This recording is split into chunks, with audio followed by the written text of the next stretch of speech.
ummata Oromoo fi Oromiyaa baraaruuf waamicha waliigalaa Koongireesii Federaalaa Oromoorraa dhiyaata.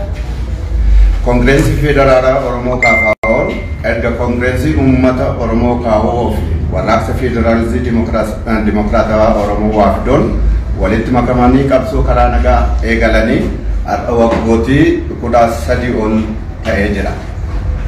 Koongireesii Federaalaa Oromoo qabsoo karaa nagaatti amanu yeroo aangoon karaa dimokiraatawaa ta'een argamu walitti bu'iinsi kan hin jirre mirgoota namoomaaf dimokiraasii lammiileen kan kabajamu fi diinagdeen biyya keenyaa guddachaa nagaaf tasgabbii walirraa hin cinne akka dhufuu danda'u sirriitti amana.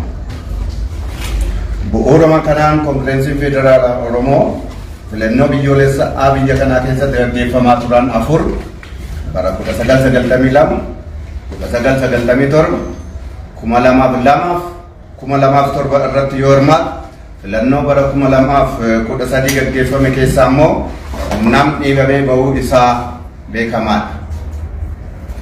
Sochii dimokiraasiif sirna federaalizimii dhugaa gaggeessuu fi guddisuu keessatti KFO'n ga'ee olaanaa kan qabu ta'uu ummata biyya kanaaf mootummaa biyya kana bulchaa turanii fi bulchaa jiraniif biyyoota biyya kana faana walitti dhufeenya gaarii qabanii fi dhaabbilee dimokiraasii biyya keessaaf idila addunyaatiif ifaadha.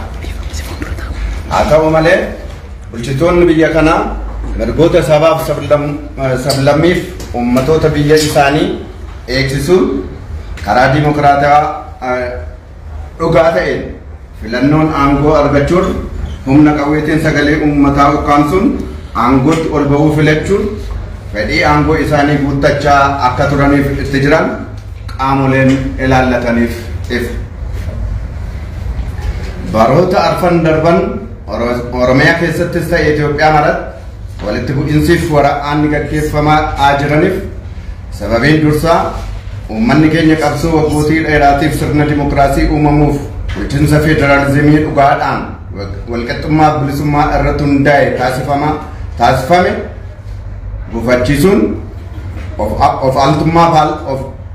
of tuulummaa paartii tokkoon kan hoogganamu sirna abbaa irree itti fufsiisuu isaati. Bal'inniif qabiyyeen jijjiiramichaa irratti waliigaltee kan hin qabaanne miseensonni addawaawii jijjiirama bara 2010 gara kuteenyaan milkeessuuf fedhii dhiphoo aangoof qabaniif biyyittiif uummata ishee gara waraanaaf gaaga'amaatti galchuun keessumaa addawaawiin bakka kan bu'e paartiin badhaadhinaa dogoggora qimmiddii siyaasaa hamaa keessa addawaawiin galchee ture sirreessuurra bulchiinsa abbaa irrummaa haaraa irratti fe'uuf socho'uu isaati. Maqaa filannoo haqa qabeessaa fi bilisummaatiin tiyaatira siyaasaa addawaawii irra deebi'uun uummata Itoophiyaa badii abdii kutachiisaa keessa galchuu isaaniiti. Waggootii walakkaa jaarraa tokkootiif gaafatamaa kan ture gaaffii uummatootaa deebisuurra mootummaan karaa sagalee uummataa ukkaamsu hamaa uumamuu isaati. Kanuma hordofee yeroo ammaa kana Oromiyaan waraana fi gaaga'ama siyaasaa waliigalaa ta'e keessa galteetti. Guyyaa guyyaan dhibboota baay'een kanneen lakkaawaman namoonni nagaa yoo ajjeefaman kumaatamaan kanneen lakkaawaman immoo sababa walitti bu'iinsaaf hongeen qe'eef qabeenya isaanii irraa buqqa'uun deeggarsa gahaa malee beelaaf qorraan saaxilamaa jiru. Naannoo ollaa irraa kanneen ka'an akkasumas naannoo Oromiyaa keessatti harka lafa jala'aatiin kanneen ijaaramaniif hidhatan humna milishaa, humna faannoo fi hidhattoota mootummaa naannoo Amaaraan deeggaramanii daa'imman, dubartoota, manguddoota yeroo qalan, gandoota yeroo saaman fi qonnaan ummataa yeroo barbadeessan ummanni Oromoo akkaataa heeraaf seeraatiin mootummaa itti gaafatamummaa nageenya uummataa eegsisuu danda'u hin arganne. Milishoonni kun ukkaamsuudhaan harka isaanii kanneen galfatan dargaggoota nagaa qeerroo shanee qabanne jechuun haala sukkanneessaan erga ajjeesanii booda bifa baallaa amala nama oomaa aadaa fi safuu biyya kanaa cabsuun akkasumas haala waltajjii kanarratti addeessuu hin malleen reeffa irratti yeroo haasa'an ni argama. Ummatichaan deeggartoota shanee fi soortota shaneedha. Kanaafuu qurxummii qabuuf galaanicha gogsuu barbaachisa jechuudhaan lafarraan raayyaa ittisaan humna addaa Oromiyaa poolisii federaalaa akkasumas qilleensarraan humnoota biyyaa alaa qindeessuun xiyyaara malee yookaan diroonii jeettii fi helikooптera waraanaatiin bakkeewwan gabaatti bakkeewwan manneen jireenyaa uummata nagaatti manneen barnootaa bakkeewwan sagadaa amantiiwwan adda addaa osoo addaan baasin bakka tokko boombii fi rookeettiiwwan itti roobsuun namoota nagaa fixaa jiru. Rakkoo Oromiyaa keessa jiru osoo sadarkaa kanarra hin gahin dura karaa nagaan marii siyaasaan fala akka argatuuf irra deddeebinee himaa fi gaafachaa turrullee humni paartii badhaadhinaa garuu waamicha keenya dhaga'uuf eeyyamamaa ta'uu dhiisuunii fi ummaticha tuffachuun rakkicha furuu fi mala waraanaa filachuu namoota nagaa du'aa fi dararaaf saaxileera. Adeemsi dogoggoraa kun waggootii afur boodallee bu'aa kan finne ta'urrayyuu gaaga'ama siyaasaa daran akka babal'atuu fi caalaa immoo qaama mala babal'atuu fi walxaxaa akka ta'u darbees akka kutaalee Oromiyaa maratti akka babal'atu taasiseera. Hunda caalaa immoo qaama mala farra okkaraa yookaan counter insurgency isaa kan ta'e haala gaaga'amsa lammiilee nagaa saaxiluun akka ofirraa ittisan jechuun kakaasuu hidhachiisuun filachuun isaa naannoo ollaa irraa humnoota ijaaramanii fi hidhatan gara naannoo Oromiyaa godinaalee Wallaggaa, Shawaa Kaabaa, Shawaa Bahaa akka galanii waraana irratti akka hirmaatan gochuun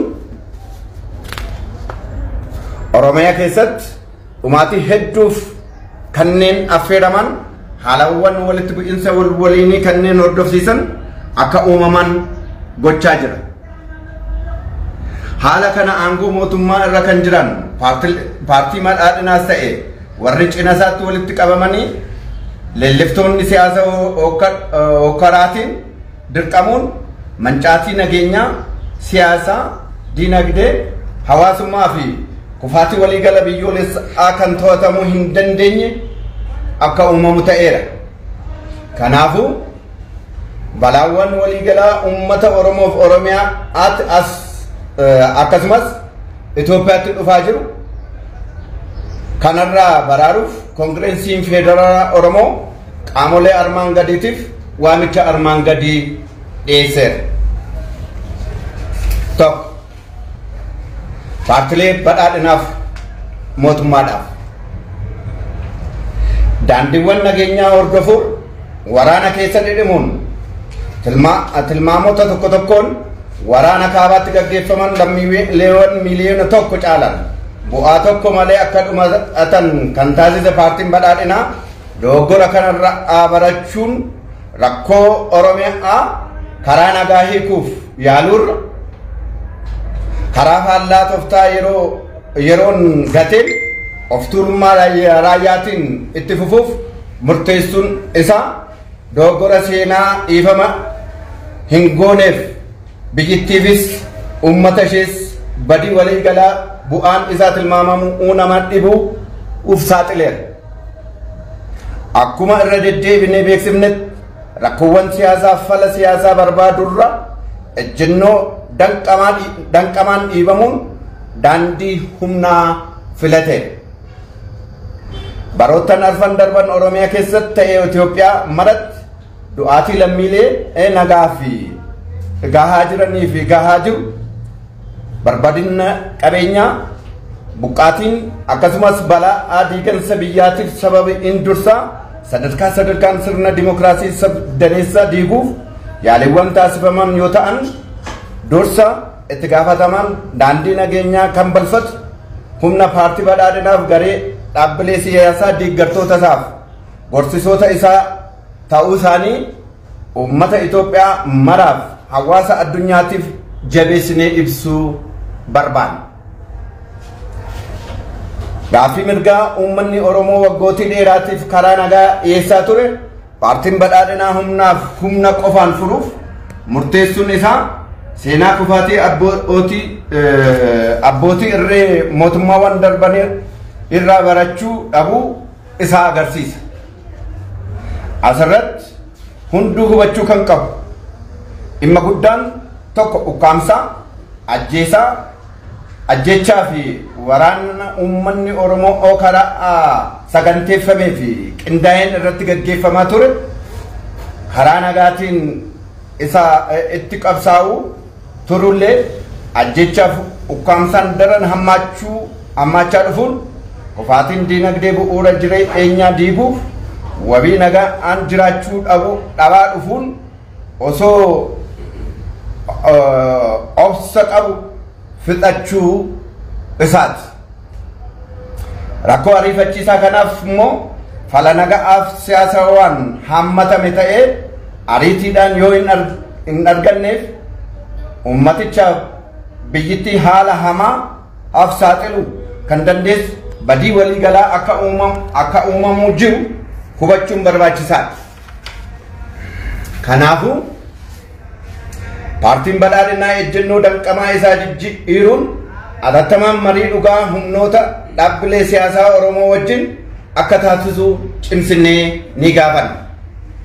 Mootummaan naannoo Amaaraa humnoota hidhattoota isaa Oromiyaa keessatti bobbaasee ajjeechaa suukanneessaa raawwachiisaa jiru atattamaan akka baasu akkasumas humnoota finxaaleeyyii naannoo Amaaraa keessatti gurmaa'an daangaa ce'anii uummata Oromoo irratti haleellaa geessisan akka to'atu ni hubachiisa. Hawaasa idila addunyaatiif hawaasni idila addunyaa raafama siyaasaa, waraana dhiiga dhangalaasaa, yakkoota waraanaa fi sarbama mirgoota namoomaa biyyattii keessa jiru kun kan hunda ilaallatu ta'uu isaa hubachuun fala nageenya waliigalaa fi hunda hammatee ta'e barbaadurra fala kutaa biyyattii tokko qofa keessatti daangeffame irratti xiyyeeffachuu fi dhumaatii Oromiyaa keessatti gaggeeffamaa jiru moggeessuun sochii nageenyaa lammiilee biyyattii qixaan kan hin ilaalle rakkoowwan wal fakkaataaf adeemsa fala adda addaa fayyadamuun balaa ta'uu isaarrayyuu nageenya Itoophiyaa maraaf wabii ta'uu kan hin dandeenye adeemsa dogoggoraa waan ta'eef hatattamaan sirreeffamuu qaba. Asirratti hawaasni idila addunyaatiif ibsuu kan barbaannu rakkoon bu'uuraa biyya keenyaa kaawwas ta'ee kib tilmaamni galma aanga'umsa ce'umsa dimokiraasiitiif yaadame sun galma ga'uu dhiisuun gaaga'amaa dhufuu isaa jala murree beekuu qabna. Kanaafuu kanneen jaallan Itoophiyaa taatan hawaasni idila addunyaa mootummaan federaalaa Itoophiyaa biyyattii mara keessatti keessumaa Oromiyaa keessa kan jiru wal dhabdeewwan siyaasaa karaa humnaa irra mariif karaa nagaa hiikuuf ejjennoo danqamaa isaa irratti jijjiirraa yaadaa akka taasisuuf dhiibbaa siyaasaa barbaachisu akka taasisaniif waamicha isinii goona. Keessumaa walta'iinsi misooma biyyoota gaanfa Afrikaa IGAD, gamtaa Afrikaa AU, gamtaa Awurooppaa EU, dhaabbata mootummaa gamtoomanii UN ummata qabsoo ofirraa qolachuu self defense ifi dhaabbata gaggeessu deeggaruuf bukkee dhaabachuun mootummoota abbaa irree yakkoota idila addunyaa namoomaa irratti raawwatan balaaleffachuun ga'ee keessan waan ta'eef yeroo ammaa biyya Itoophiyaa keessatti mootummaan badhaadhinaa bifa qindaa'ee fi tarsiimaa'een yakkoota idila addunyaa namoomaa irratti raawwatan ummata Oromoo irratti duulaan gaggeessaa jiru kana hubachuun gocha mootummaan badhaadhinaa kanarratti dhiibbaa taasisuun akka ummata Oromoof Oromiyaa cina dhaabbattan KFO'n kabajaan waamicha isinii godheera. Ummata Oromoo maraaf mootummaan paartii badhaadhinaa Oromiyaa guutuu dirree waraanaa gochaa jira. Qabsoo haqaa fi dargaggoota 5,000 ol itti gabbartee uumama sirna federaalizimii dhugaaf dimokiraasii barootaaf qabsaa'aa fi turte gatachiisuun gaaffiiwwan mirga kaasaa turte tokkollee osoo siif hin deebisin faallaa isaatiin waggootaniif irratti qabsaa'aa turte sirna ukkaamsaa sadarkaan sirratti deebisee ijaaruuf kan ifa ta'ee fi dhoksaa ta'een yaalii qindaa'aa erga eegalee bobboleera. Sababa kanaafis wareegama ilmaan keetiin carraa jijjiiramaa fidde butuu isaarrayyuu balaa eenyummaa keef jiraachuu kee si qoru fuuldura keetti danqamee jira.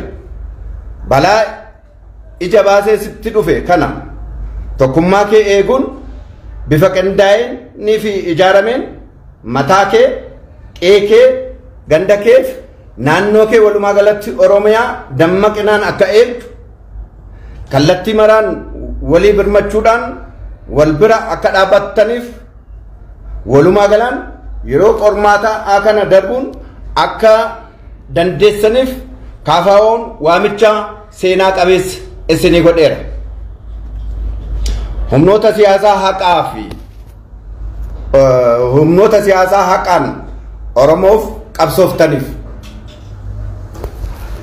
dhumaatii cunqursaa fi salphinni uummata Oromoo irratti hanga har'aa gahaa jiruu fi sababiin duraa cimina humnoota cunqursoota osoo hin taane qoqqoodii humnoota siyaasaa Oromooti. Dhugaa kana sirriitti hubachuun garaagartummaan siyaasaa xixiqqaa cinatti dhiisuun balaa jiraachuu dhabuu uummata keenyaa fuuldura dhaabbatee jiru kana haala dandeenyuun iddoo dandeenyutti waloodhaan akka ofirraa ittisnuuf qabsoo walootiif waamicha seena qabeessa KFO'n isinii dabarseera. Beektota Oromootiif hayyoonni Oromoo hojjettoon artistoon gaazexeessitoo fi abbootiin qabeenyaa biyya keessaa fi biyya alaa jirtan hundi ummata keenyaaf biyyi keenya irratti dhumaatiif gaaga'ima dhufaa jiru hubachuun beekumsa kan qabdan beekumsaan qabeenya kan qabdan qabeenyaan humna kan qabdan humnaan kan yeroo kamiyyuu caalaa ummata Oromoo cinaa akka dhaabbattaniif balaa jiraachuu dhabuu fuuldura isaaniitti danqamee jiru akka isaan irraa ittistan waamicha keenya isinii dabarsineera. Ilmaan ummata kanneen miseensota poolisii Oromiyaa, raayyaa ittisa biyyaa, poolisii federaalaa fi qaamolee nageenyaa taatan qabsoo mirga uummanni keessan karaa nagaaf seera qabeessaan taasisaa jiruuf gahee keessan akka baataniif waamicha seena qabeessa isiniif gooneera. Ummata Itoophiyaa fi dhaabbilee siyaasaa haqaa qabeessitootaaf mootummaan paartilee badhaadhinaaf deeggartoonni isaanii fedhii dhiphummaa aangoo isaanii galmaan ga'uuf faallaa yaada furmaata nuti dhiyeessaa turre dhaabbachuun biyyittiif ummatichi gargaaga'ama walii eegalaat galchaa jiru. Kunis tilmaama qaamolee tokko tokkoon dhumaatiin ummata miiliyoonaan tilmaamamu, buqqaatii ummata miiliyoonotaan tilmaamamu, barbadaa'insa diinagdee waggootii hedduu biyyittiin bakka buufamuu hin dandeenye hordofsiiseera. Dhumaatiin kun na hin ga'u jedhee waraanaaf dhumaatii gama kaabaatiin ture karaa nagaatiin furuuf yaalii gochaa jirullee kutaa guddaa biyyittii kan taate Oromiyaa akka hin naammanne gochuun dhumaatii fi duula itti fufsiisu hordofaa jira. Kanaafuu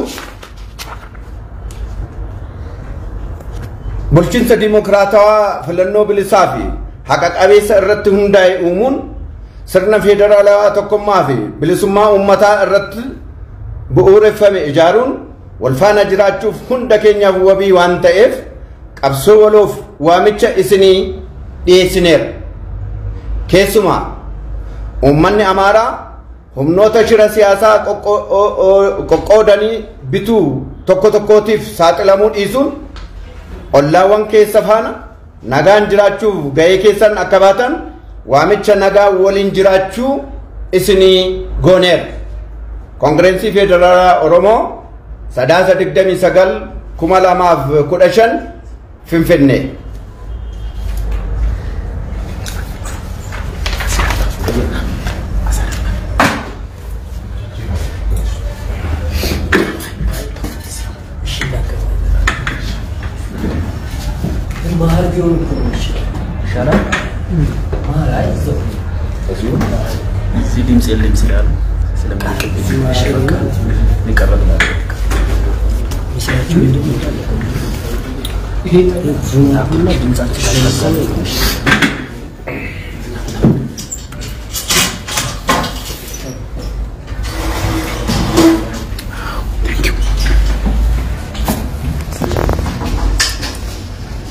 እሺ እናመሰግናለን።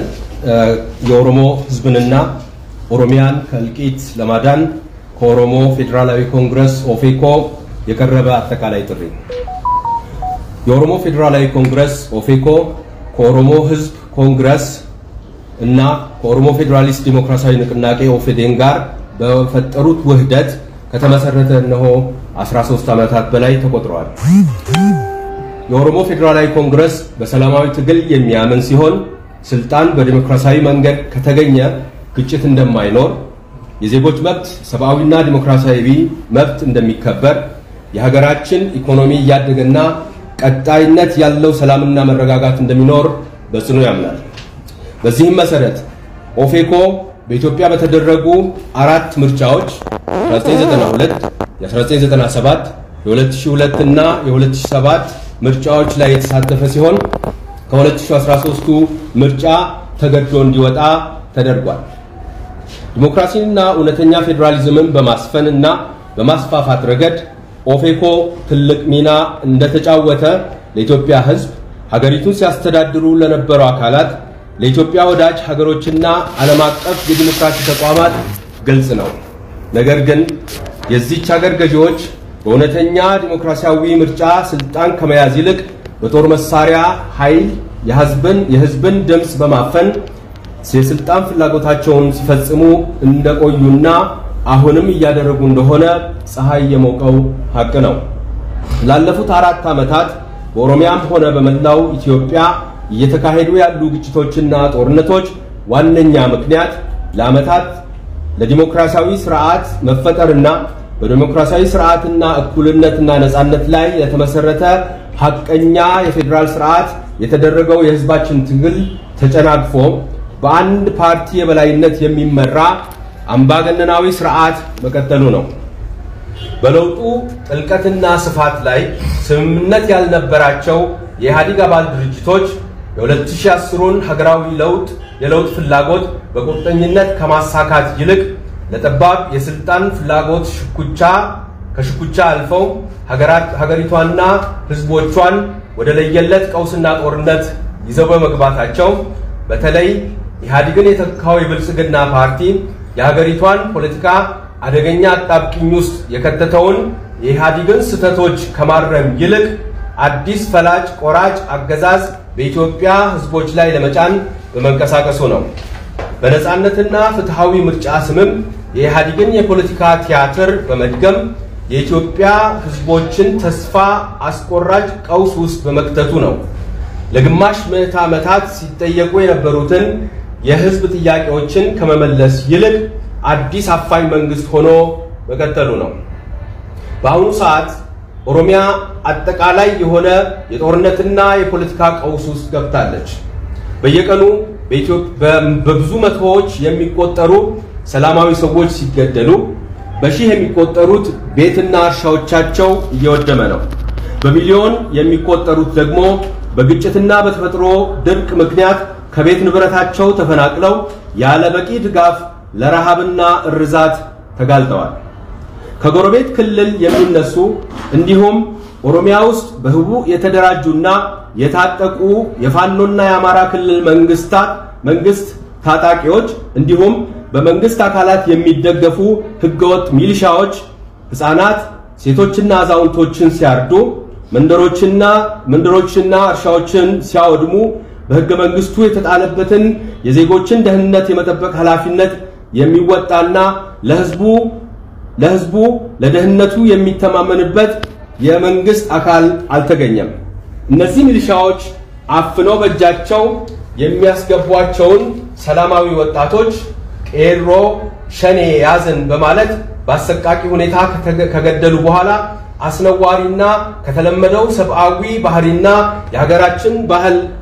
የሀገራችንን ባህል በሚቃረንና እዚህ መድረክ ላይ ለመግለጽ በሚከብድ መልኩ አስክሬንን ሲያንገላቱ ታይተዋል።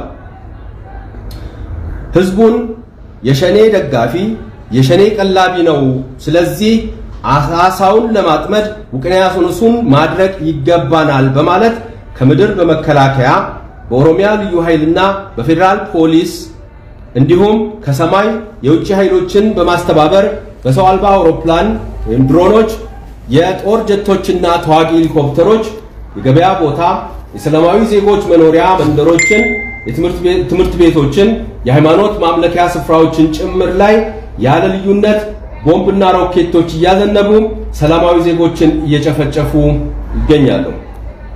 በኦሮሚያ ያለው ችግር እዚህ ደረጃ ከመድረሱ በፊት በሰላማዊ መንገድ በውይይትና በድርድር የፖለቲካ ልባት እንዲያገኝ ስንወተውት ቆይተናል። የብልጽግና ፓርቲ ኃይል ግን ምክራችንን ለመስማት ፈቃደኛ ባለመሆኑና ህዝብን በመናቅ ችግሩን ለመፍታት ወታደራዊ ዘዴን በመምረጡ ንጹሃንን ለሞትና ለስቃይ ዳርጓል። ይህ ስሁት አካሄድ ከ4 ዓመታት በኋላም እንኳን ቢሆን ውጤት ያላመጣ ከመሆኑም በላይ የፖለቲካ ቀውሱን ይበልጥ እንዲባባስና እንዲወሳሰብ ብሎም ወደ መላው የኦሮሚያ ክፍሎች እንዲስፋፋ አድርጎታል። ከሁሉም በላይ ደግሞ የጸረ አመጽ ስልቱ ካውንተር ኢንሰርጀንሲ አካል የሆነውና ለሰላማዊ ዜጎችን ሰለባ በሚያደርግ መንገድ ራሳቸውን እንዲከላከሉ በማለት ማነሳሳትና ማስታጠቅ መምረጡ ከጎረቤት ክልል የተደራጁና የታጠቁ ኃይሎች ወደ ኦሮሚያ ክልል በተለይም ወደ ወለጋ ዞኖች፣ ምስራቅ ሸዋና ሰሜን ሸዋ ዞኖች እንዲገቡና በጦርነት እንዲሳተፉ በማድረጉ ኦሮሚያ ውስጥ መጠነ ሰፊ እልቂትን የሚጋብዙ የእርስ በርስ ግጭቶችን ያስከተሉ ሁኔታዎች እንዲፈጠሩ እያደረገ ይገኛል።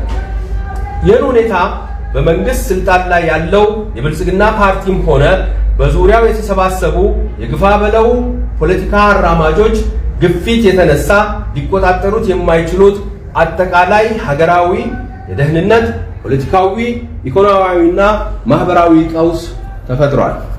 ስለዚህም የኦሮሞ ህዝብንና ኦሮሚያን ብሎም ኢትዮጵያን እየመጣ ካለው ሁለንተናዊ አደጋዎች ለመታደግ የኦሮሞ ፌዴራላዊ ኮንግረስ ለሚከተሉት አካላት ተከታዩን ጥሪ ያስተላልፋል።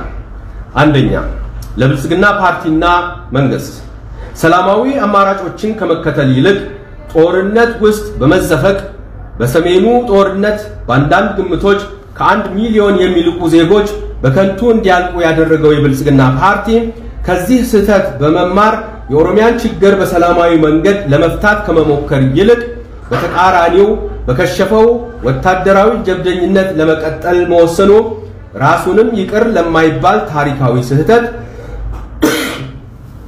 ሀገሪቷንና ህዝቦቿንም ውጤቱን መገመት ለሚያስቸግር አጠቃላይ ቀውስ እየዳረገ ነው። ደጋግመን እንዳሳወቅነው የፖለቲካ ችግሮችን ፖለቲካዊ መፍትሄ ከመሻት ይልቅ በገታራ አቋሙ በመግፋት የጉልበት መንገድን መርጧል። ላለፉት 4 ዓመታት በኦሮሚያም ሆነ በመላው ኢትዮጵያ ለደረሰውና እየደረሰ ላለው የሰላማዊ ዜጎች ሞት፣ መፈናቀልና ውድመት ብሎም ለሀገሪቱ የመበታተን አደጋ ዋነኛ ምክንያት ህብረ ብሔራዊ ፌደራል ስርዓቱን ደረጃ በደረጃ ለማፍረስ የሚደረጉ ሙከራዎች ሲሆኑ በዋናነት ተጠያቂው ሰላማዊ መንገድን የሚጸየፈው የብልጽግና ፓርቲና አስቻይ ተባባሪ የፖለቲካ ቡድኖች መሆናቸውን ለመላው የኢትዮጵያ ህዝቦችና ለዓለም አቀፉ ማህበረሰብ አበክረን ለመግለጽ እንወዳለን። ይህም የብልጽግና ፓርቲ የኦሮሞ ህዝብ ለአመታት በሰላማዊ መንገድ ሲያቀርብ የነበረውን የመብት ጥያቄ በኃይል ብቻ ለመፍታት መወሰኑ ካለፉት አምባገነን መንግስታት የውድቀት ታሪክ ያለመማሩን ያሳያል። እዚህ ላይ ሁሉም መገንዘብ ያለበት አንዱ ትልቁ ጉዳይ የኦሮሞ ህዝብ በታቀደና በተቀናጀ መንገድ ሲካሄድበት የቆየውን አፈና፣ ግድያና ጦርነት በሰላማዊ መንገድ ሲታገል ቢቆይም ግድያውና አፈናው እየተባባሰ በመምጣቱ የኢኮኖሚ ውድቀቱ የኑሮ መሰረቱን በማናጋቱና በቀየው በሰላም የመኖር ዋስትና እያጣ በመምጣቱ ትዕግስቱ እየተሟጠጠ መምጣቱን ነው። ለዚህ አንገብጋቢ ችግርም አካታች የሆነ ሰላማዊና ፖለቲካዊ መፍትሄ በአፋጣኝ ካልተፈለገለት ሀገሪቷንና ህዝቦቿን ለመበታተን ሊያደርስ የሚችል አጠቃላይ ቀውስ እየተፈጠረ መምጣቱን ሊገነዘብ ይገባል።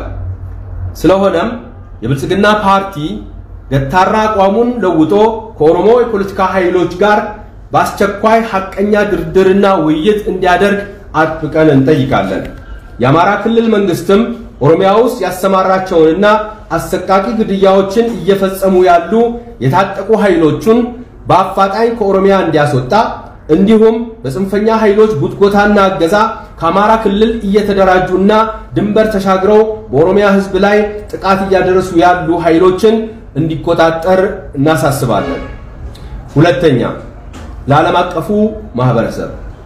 አቀፉ ማህበረሰብ በሀገሪቱ ያለውን የፖለቲካ መስቀልቅል፣ ደም አፋሳሽ ጦርነት፣ የጦርን ወንጀሎችና የሰብአዊ መብት ጥሰቶችን ሁሉን አቀፍ አድርጎ በመመልከት አጠቃላይና አካታች የሰላም መፍትሄ ከመፈለግ ይልቅ በአንድ የሀገሪቱ ክፍል ላይ ብቻ የታጠረ መፍትሄ ላይ ማተኮሩና በኦሮሚያ እየተካሄደ ያለውን እልቂት ችላ በማለቱ ከፍተኛና ይቅር የማይባል ስህተት እየፈጸመ ይገኛል።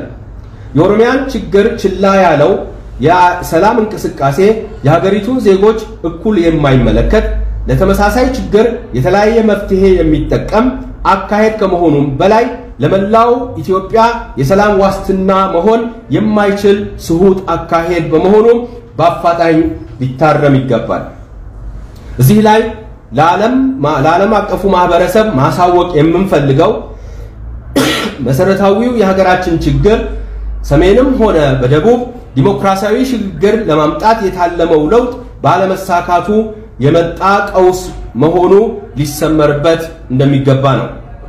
በመሆኑም የኢትዮጵያ ወዳጅ የሆናችሁ ዓለም አቀፉ ማህበረሰብ አባላት የኢትዮጵያ ፌደራል መንግስት በመላ ሀገሪቱ በተለይም በኦሮሚያ ያሉ የፖለቲካ አለመግባባቶችን ከኃይል ይልቅ በውይይትና በሰላማዊ መንገድ ለመፍታት ያቅጣጫ ለውጥ እንዲያደርግ አስፈላጊውን ፖለቲካዊ ግፊት እንድታደርጉ እንጠይቃለን።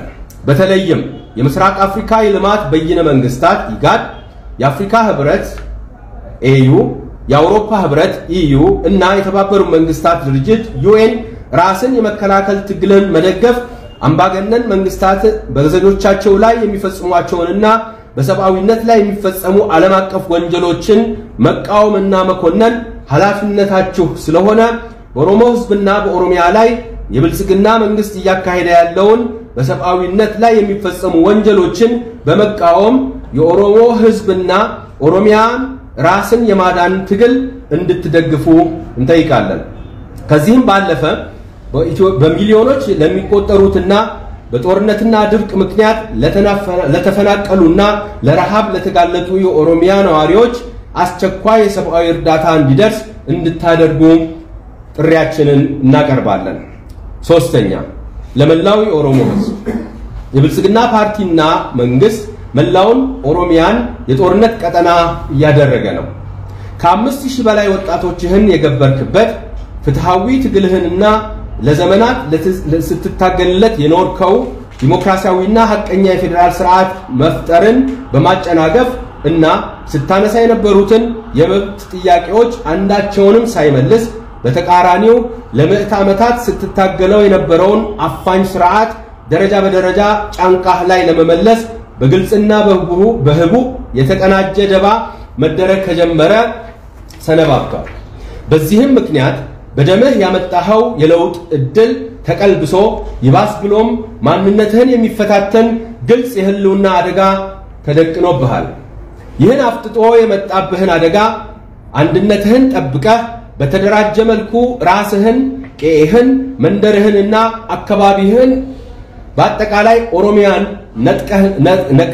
ነቅተህ እንድትጠብቅ በሁሉም መልኩ እየተረዳዳ ይህን ፈታኝ ጊዜ ማለፍ እንድትችል የትግል ጥሪ እናደርግልሃለን።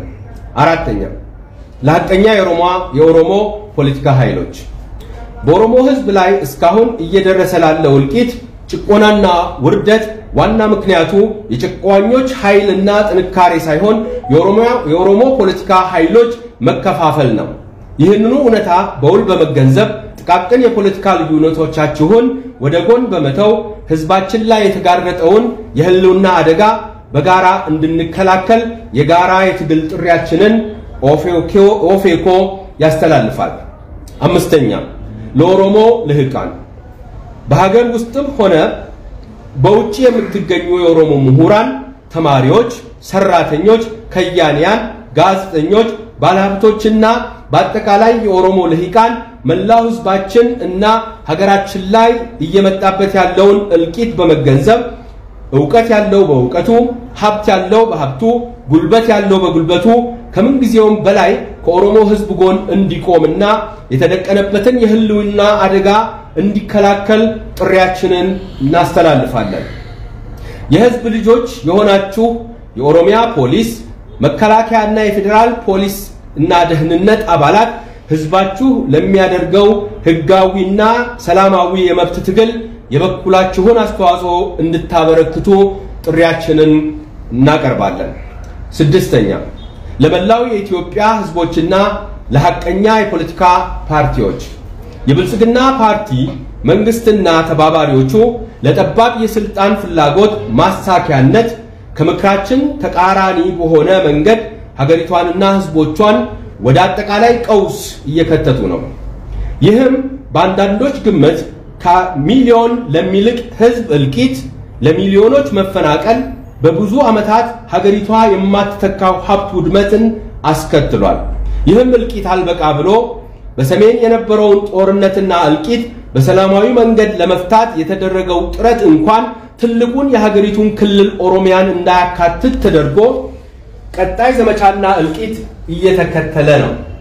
ስለዚህም በነፃና ፍትሃዊ ምርጫ ላይ ለተመሰረተ ዲሞክራሲያዊ አስተዳደር በህዝቦች እኩልነትና ነፃነት ላይ ለተመሰረተ ሐቀኛ የፌደራል ስርዓት መገንባቱ በአንድ ላይ የመኖር የሁላችንም ዋስትና ስለሆነ ለዚህ የጋራ ትግል ጥሪ እናቀርባለን። በተለይም የአማራ ህዝብ የአንዳንድ ኃይሎች የከፋፍለህ ግዛ የፖለቲካ ሴራ ሰለባ ሳይሆን ከጎረቤቱ ጋር በሰላም ለመኖር የበኩሉን አስተዋጽኦ እንዲያደርግ ጥሪያችንን እናቀርባለን። የኦሮሞ ፌዴራላዊ ኮንግረስ ህዳር 29 ቀን 2015 ፊንፊኔ ኦሮሚያ